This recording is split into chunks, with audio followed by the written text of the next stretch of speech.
அருட்பெரும் ஜோதி அருட்பெரும் ஜோதி தனி பெரும் கருணை அருட்பெரும் ஜோதி எல்லா செயல் கூடும் என் ஆணை அம்பலத்தே எல்லாம் வல்லன் தனையே ஏத்து வாழ்க வையகம் வாழ்க வையகம் வாழ்க வளமுடன். குரு வாழ்க குருவே துணை. அருட்பெரும் ஜோதி அகவல் உரை விளக்கம். தோற்ற மாயை தொடர்பு அறுத்து அருளின் ஆற்றலை காட்டும் அருட்பெரும் ஜோதி என்று திரு அருள் பிரகாச வள்ளலார் ராமலிங்க சாமிகள் பாடி அருளச் செய்த திருவருப்பா அகவல் வரி பாடல். இதனுடைய உரை விளக்கம். தோன்றுகின்ற பெரும் பேராசையின் தொடர்பை அறுத்து இறை அருளின் வல்லபத்தை பேராற்றலை காட்டும் அருட்பெரும் ஜோதி. மாமாயை என்பது பெரும் பேராசை. எண்ணில் அந்த ஆசையின் தொடர்பே இல்லாது நிற ஆசை நிலை ஏற்படுமானால் இறை அருளின் ஆற்றலை நாம் காண முடியும் என்று இந்த அற்புதமான அகவல் வரிக்கு பேராசிரியர் பாலசுப்ரமணியா அவர்கள் சொல்லக்கூடிய உரை விளக்கம். தோற்ற மாயை தொடர்பு அறுத்து அருளின் ஆற்றலை காட்டும் அருட்பெரும் ஜோதி என்ற அகவல் வரி 833 834 அகவல் வரிக்கு சாமி சரவணானந்தா அவர்கள் தரக்கூடிய மெய்ஞான விளக்கம். அருள் உண்மையாகிய கடவுள் விளக்கம் அறிவில் வெளிப்படுவதாய் உள்ளது. உணர்வு, செயல், பொருள் ஆகிய மூன்றில் கடவுள் உண்மை வெளியாகும். இவற்றில் நடுவிலே உள்ள செயலால் தான் புறத்தில் பொருளின் தோற்றமும் அகத்தில் உணர்வு அனுபவமும் உண்டாகின்றதாம். பொருள் சக்தியில் கிரியா சக்தியும் மேல் ஞான சக்தியும் தோன்றுகின்றன. இந்த கிரியா சக்தியை இங்கு மாய சக்தி செயலாக உள்ளதாம். இம்மாயின் புறநிலை பிரபஞ்ச தோற்றம் மகாமாயை எனவும் அகநிலை உணர்வு அகநிலை அறிவு உணர்வு அனுபவம் திரோயதா என கூறப்படும். திருவருள் அனுபவம் உண்டாகும்போது உணர்விலே சுத்த இன்பமும் உயிரிலே நித்திய ஆற்றல் தேகாதி பொருளிலே அழியா நிலை விளங்கும். இங்கு அருளில் தெருவூட்டல் என்ற தலைப்பு கொடுக்கப்பட்டுள்ளது. இந்த பிரபஞ்சம் காரியப்பட்டால் உலகம் தோன்றி உயிரினங்களை வளர்த்து உள்ளதாம். அந்த உயிரிலே அறிவு தோன்றி மனிதனில் அருள் அனுபவம் ஏற்படுத்துகின்றதாம். திருவருளின் தெருவூட்டல் செய்யலாம். தெருவூட்டல் என்றால் பக்குவப்படுத்துதல் ஆமாம். மகாமாயை ஆகிய சூழ் பேருலகில் புலன்களை கவரும் தோற்றங்கள் நிறைந்துள்ளன. எனவே மனித மனம் இயல்பாக புலன்களின் வழியே மலை வீழ் அருவி போல் குதித்து ஓடி பாய்ந்து குழியிலே சேருகின்றது. இப்படி புலன் நெறியிலே விரைந்தோடி அழிவுறும் மக்களை சிறிது சிறிதாக உலக போகத்திடத்தில் இருந்து நிராசையை உண்டாக்கி பற்றறச் செய்து அகமுகமாக திருப்பி அருளின் பேராற்றலை காட்டி வாழ வைக்கின்றார் நம் அருட்பெரும் ஜோதிபதி. இதுதான் அருளில் தெருவூட்டல் என்று தன் கருத்து.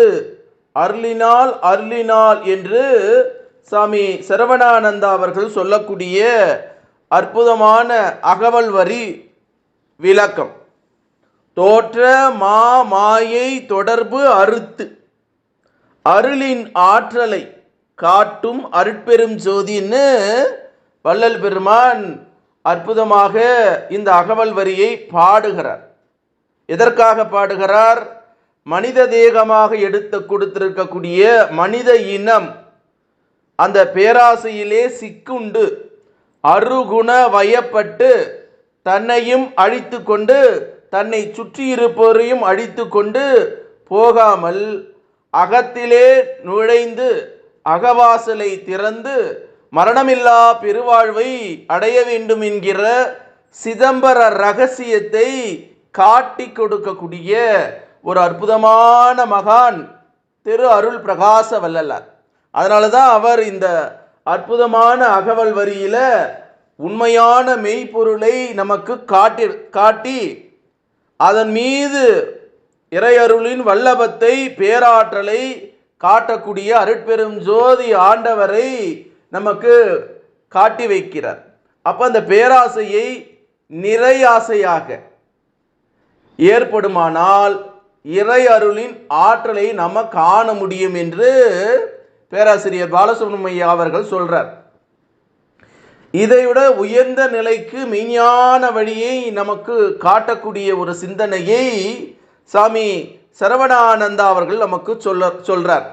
அது என்னன்னா, உண்மையாகிய கடவுளுடைய விளக்கம் அறிவிலே வெளிப்படுவதாக உள்ளது. அந்த அறிவை வெளிப்படுத்துவதற்காக உணர்வு, செயல், பொருள் ஆகிய மூன்றிலே கடவுளுடைய உண்மை வெளியாகும். அப்ப நடுவுல தான் செயல் வரும். புறத்திலே தோற்றமும் அகத்திலே உணர்வும் அனுபவமும் உண்டாகின்றது. இந்த பொருள் சக்தியிலே கிரியா சக்தி மேல் ஞான சக்தியும் தோன்றுகிறது. இந்த கிரியா சக்தியை இங்கே மாய சக்தியாக உள்ளதாம். அதற்கு அழகா இந்த நம்ம இனி வர பாடக்கூடிய அகவலுடைய விளக்கங்கள்லாம் என்னது? அருளிலே தெரு ஊட்டல் அப்படின்னா, தெரு ஊட்டல் என்றால் பக்குவப்படுத்தி வைக்கிறாராம்.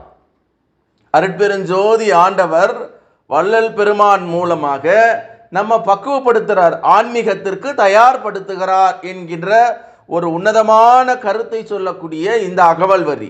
அதனால தான் தோற்றமா மாயை தொடர்பு அறுத்து அருளின் ஆற்றலை காட்டும் அருட்பெருஞ்சோதின்னு இந்த அற்புதமான அகவல் வரியை கருத்தை நமக்கு வள்ளல் பெருமான் சொல்றார். இது அழகா நம்ம சாமி சரவணானந்தா அவர்கள் எதோடு ஒப்பிடுறார் பார்த்தீங்கன்னா, மலையிலே பெய்யக்கூடிய மழை, அந்த மலையிலே இருந்து வழிந்தோடி துள்ளி குதித்து அங்கே இருக்கக்கூடிய அந்த குற்றால அருவியில நம்ம பார்க்குறோம், அருவி கொட்டுறா மாதிரி கொண்டு எங்க விழுது? குழியில விழுது. குழியில விழுந்து என்ன பண்ணுது? அந்த எங்கெங்கெல்லாம் பள்ளமாக இருக்கிறதோ எல்லாத்தையும் வளப்படுத்தி கடலிலே சங்கமிக்குது. அதான் ரிஷி மூலம் நதி மூலம். அப்போ அந்த ரிஷி மூலத்தையும் நதி மூலத்தையும் ஒருவன் தெரிந்து கொண்டால் அவன் வாழுகிற வாழ்க்கை அக வாழ்க்கையாக இருக்கும்.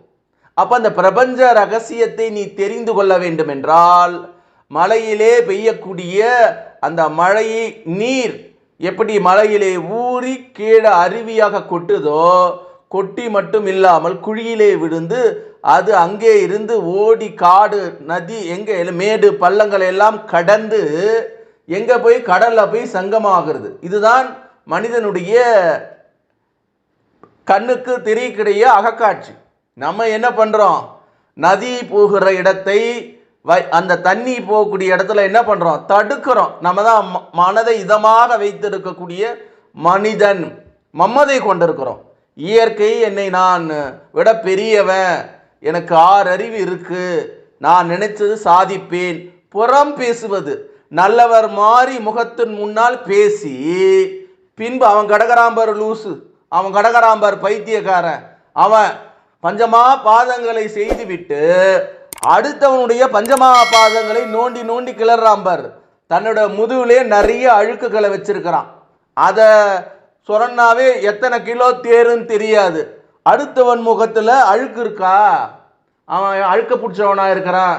நான் அழுக்கு பிடித்தவனாக இருக்கிறேன் என்பதை தெரிந்து கொள்ளாமல், உணர்ந்து கொள்ளாமல் அடுத்தவர் முகத்துல அழுக்கு இருக்கா என்று அலையக்கூடிய மனித மனதை இதமான மனதை வைத்துக் கொண்டிருக்கக்கூடிய மனிதன் இருக்கிறான். யாராவது தப்பு பண்ணுவானா, யாராவது ஏதாவது செய்யலாமா, அதை கைகட்டி சிரிக்கலாமா என்று நினைக்கக்கூடிய நிலையிலே மனிதன் இருக்கிறான். அருவி மாதிரி கொட்டி அந்த பயனெடுத்து நதி மூலமாக மாறி, அந்த ரிஷி மூலமாக இருந்து நதி மூலமாக மாறி கடல்ல போய் சங்கமம் செய்யக்கூடிய எண்ணம் அவனுக்கு இல்லை.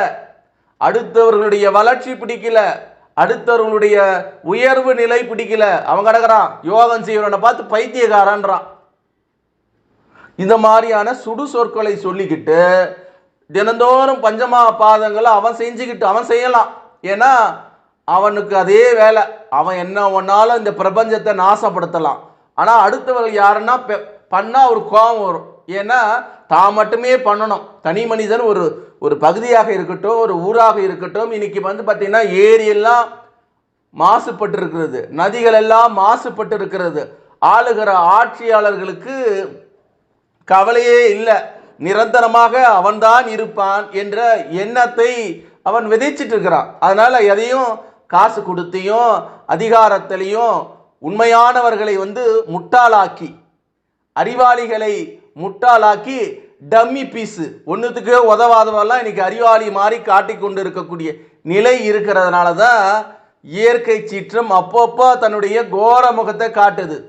நீ இயற்கையை அழித்தால் உன்னை விட நான் பலசாலி. ஏன்னா நான் இறைவனோடு தொடர்பு இருக்கக்கூடிய அந்த நிலையிலே இருக்கக்கூடிய ஒரு மாபெரும் ஆற்றலை கொண்டவன். என்னையா தடுக்கிற, என் வளத்தையா அழிக்கிற, என்னையா நீ செய்கிறாய்? தப்பு கணக்கிட்டு தான் ஒன்று எதிர்பார்த்தால் ஒப்புமோ இயற்கை நீதின்னு வேதாத்திரி மகரிஷி சொல்றார். ஒரு சித்தர் பாடுறார், அங்காரம் காலமதில் அகந்தை செய்தால் தப்பாது போய்விடாது. சாயங்காலம் வரும்போது அவையெல்லாம் ஒன்றொன்றாய் எடுத்து காட்டுமப்பா. எனக்கு உடம்புல கொழுப்பு இருக்கு, எனக்கு உடம்புல திணிவு இருக்கு, நான் தான் பெரிய பிரபலம், நான் தான் அப்படின்னு இன்னைக்கு ஆட்சியாளர்களும் மனிதர்களும் எல்லாரும் இருக்கிறாங்க. தன்னுடைய முதுகிலே இருக்கக்கூடிய அழுக்கை சுரண்டி எடுக்க மனம் இல்லை. அடுத்த ஒரு முகத்தில் இருக்கக்கூடிய அழுக்க சுரண்டுறதுக்கு போறாங்க. நீயே தெளிவில்லாம இருக்கிற, நீயே புனிதமடையாமல் இருக்கிற, நீ போய் அடுத்தவர்கள் முதுகை சுரண்டுவதற்கு என்ன உனக்கு? நீ சுரண்ட அடுத்த ஒரு முகத்தில் இருக்கிற அழுக்க சுரண்டன்னு நினைக்கும் போது உன்னை நீ தூய்மைப்படுத்தி கொள்ளவில்லையே என்று சொல்லக்கூடிய நிலையிலே வாழக்கூடிய மனித இனத்திற்கு அற்புதமான வள்ளல் பெருமான் அருளின் தெருவூட்டல். அப்ப அந்த இறைவனுடைய பக்குவத்தை எவ்வளவு எளிமையாக தெளிவாக மக்களுக்கு சொல்ல முடியும் என்கின்ற ஒரு அற்புதமான கருத்தை தான் இந்த அற்புதமான அகவல் வரியின் மூலமாக நமக்கு சொல்றார்.